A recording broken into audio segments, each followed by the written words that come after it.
AIMIM के प्रमुख असदुद्दीन ओवैसी ने वक्फ संशोधन अधिनियम के खिलाफ तीखा हमला बोला है।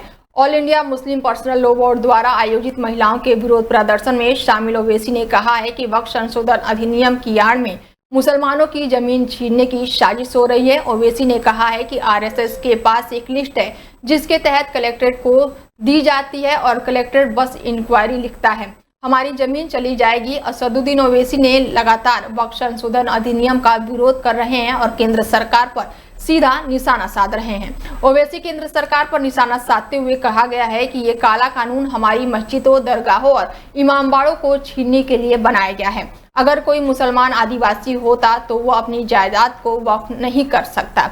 ये अजीब बात है, इस तरह के कानून बनाकर मुसलमानों से उनकी जायदाद छीनने का काम किया जा रहा है। कानून कहता है कि संसद के सामने मस्जिद वक्फ की नहीं होगी बल्कि सरकार की संपत्ति हो जाएगी।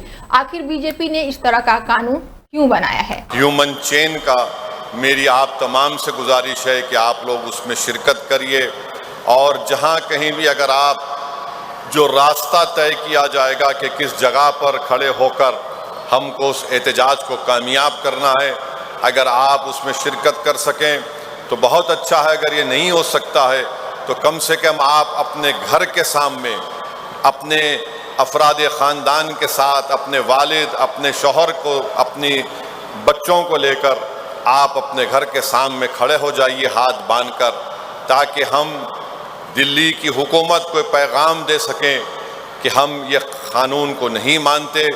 ये काला कानून है जो भारत की आइन के ख़िलाफ़ है, जो भारत के आइन के फंडामेंटल राइट्स के ख़िलाफ़ है।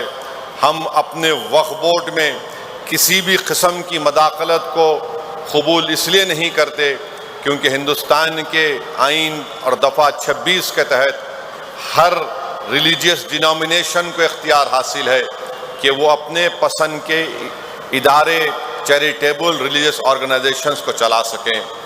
वक्फ बोर्ड एक खालिस, एक मजहबी इदारा है